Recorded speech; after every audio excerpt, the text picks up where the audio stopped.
warahmatullahi wabarakatuh. Kami mahasiswa program Pasca Sarjana Universitas PGRI Adi Buana Surabaya. Di sini kami akan menyampaikan materi desain pembelajaran dengan pokok bahasan model pembelajaran 4D. Define, Design, Develop, dan Disseminate. Dengan dosen pengampu Dr. Wawan Gunawan, SPD, MPD. Kami kelompok 5 terdiri dari 6 anggota. 1. Muhammad Yusuf. 2. Iwan Hadi Suyatmika. 3. Siadi. 4. Dwi Ita Agustina. 5. Neneng Masrini. Dan 6. Iva Mufaroha. Pokok bahasan kita kali ini yaitu mengenai model pembelajaran 4D. 4D yaitu 1. Define, pendefinisian. 2. Design, perancangan. 3. Develop, pengembangan. Dan 4. Disseminate, penyebar luasan. Model 4D merupakan salah satu metode penelitian dan pengembangan. Model 4D digunakan untuk mengembangkan perangkat pembelajaran. Model 4D dikembangkan oleh S. Yagarajan, Dorothy S. Samuel, dan Melvin E. Samuel pada tahun 1974. Tahap pengembangan perangkat pembelajaran model 4D. 1. Tahap define, pendefinisian.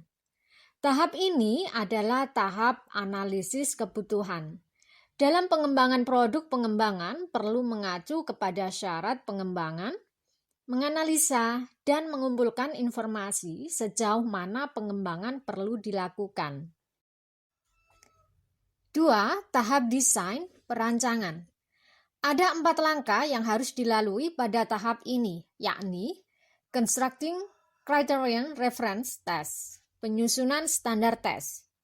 Media Selection, pemilihan media. Format Selection, pemilihan format. Dan Initial Design, rancangan awal. Tyagarajan dan kawan-kawan, 1974. 3. Tahap Develop, pengembangan. Tahap pengembangan merupakan tahap untuk menghasilkan sebuah produk pengembangan. Tahap ini terdiri dari 2 langkah, yaitu Expert Appraisal, penilaian ahli, yang disertai revisi, dan Developmental Testing, uji coba pengembangan. Dan yang keempat, tahap Disseminate, penyebar luasan.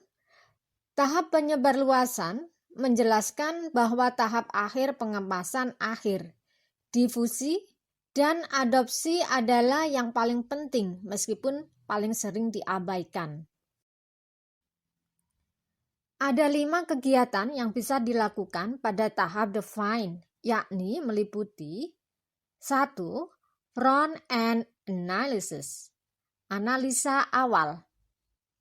Analisa awal dilakukan untuk mengidentifikasi dan menentukan dasar permasalahan yang dihadapi dalam proses pembelajaran, sehingga melatar belakangi perlunya pengembangan.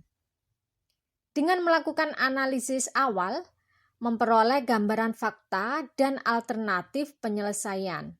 Hal ini dapat membantu dalam menentukan dan pemilihan perangkat pembelajaran yang akan dikembangkan.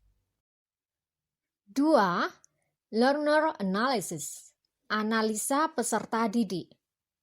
Analisa peserta didik merupakan kegiatan mengidentifikasi bagaimana karakteristik peserta didik yang menjadi target atas pengembangan perangkat pembelajaran.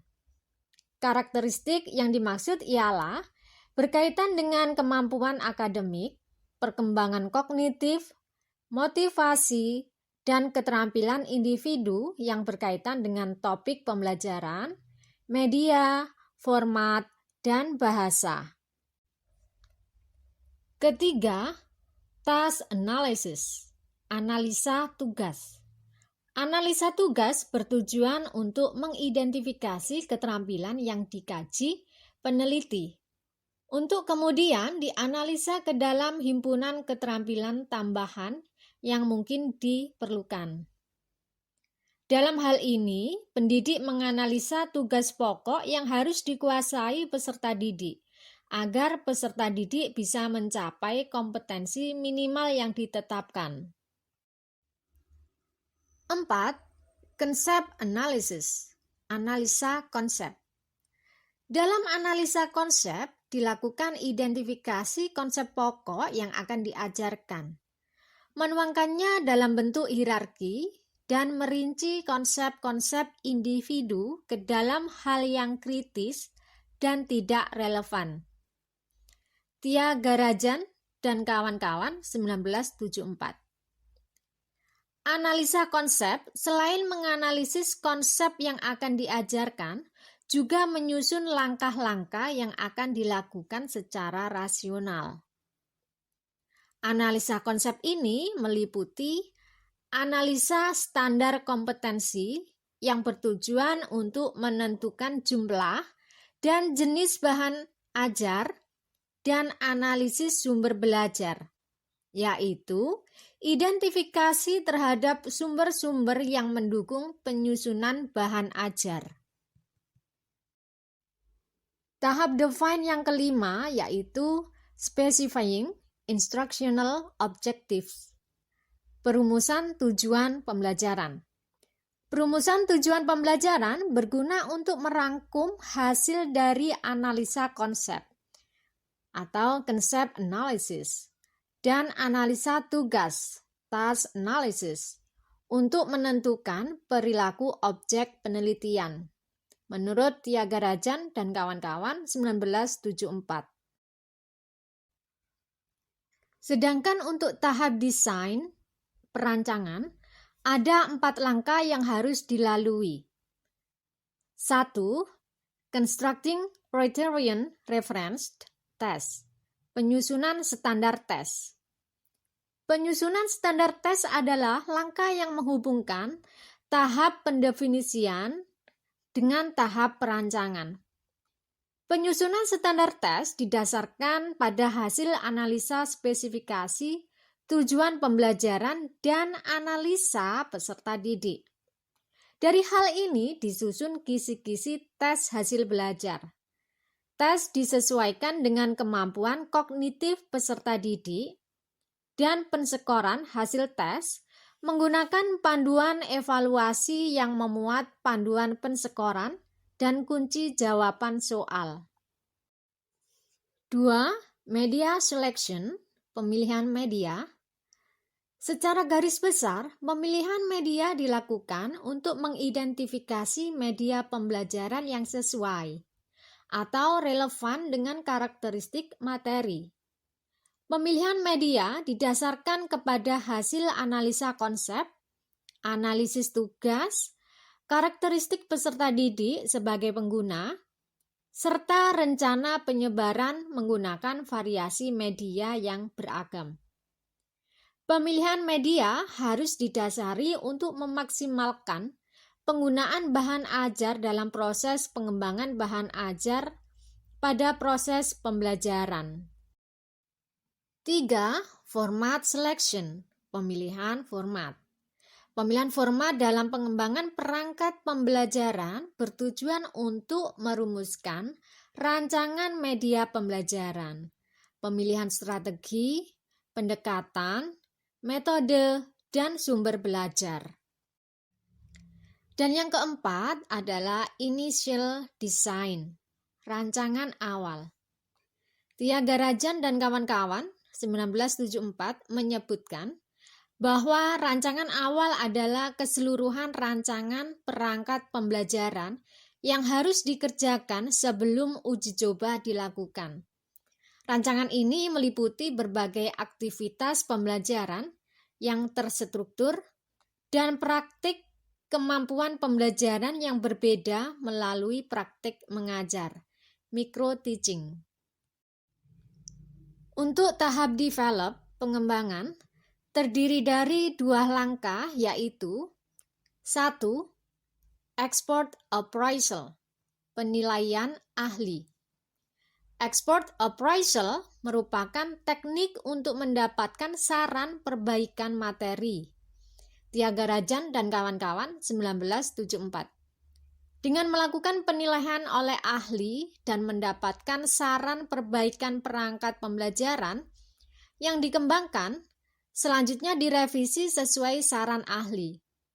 Penilaian ahli diharapkan membuat perangkat pembelajaran lebih tepat, efektif, teruji, dan memiliki teknik yang tinggi. 2. Developmental testing, uji coba pengembangan. Uji coba pengembangan dilaksanakan untuk mendapatkan masukan langsung berupa respon, reaksi, komentar peserta didik, para pengamat atas perangkat pembelajaran yang sudah disusun. Uji coba dan revisi dilakukan berulang dengan tujuan memperoleh perangkat pembelajaran yang efektif dan konsisten. Tyagarajan dan kawan-kawan, 1974. Menurut Tyagarajan, 1974, ada 3 tahap utama dalam tahap disseminate, yakni 1. Dalam tahap validation testing.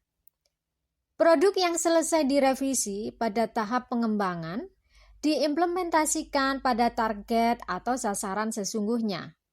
Pada tahap ini juga dilakukan pengukuran ketercapaian tujuan yang bertujuan untuk mengetahui efektivitas produk yang dikembangkan. Selanjutnya, setelah diterapkan, peneliti atau pengembang perlu mengamati hasil pencapaian tujuan. Tujuan yang belum dapat tercapai harus dijelaskan solusinya agar tidak berulang saat setelah produk disebarluaskan. 2. Pada tahap packaging serta diffusion and adoption, pengemasan produk dilakukan dengan mencetak buku panduan penerapan yang selanjutnya. Disebarluaskan agar dapat diserap, difusi, atau dipahami orang lain dan dapat digunakan diadopsi pada kelas mereka. Dan yang ketiga, hal-hal yang perlu diperhatikan dalam melaksanakan diseminasi atau penyebarluasan adalah analisa pengguna, strategi dan tema, pemilihan waktu penyebaran, dan pemilihan media penyebaran. Demikian presentasi dari kelompok kami tentang pembelajaran model 4D. Define, Design, Develop, dan Disseminate. Terima kasih, semoga bermanfaat dan salam semangat pagi.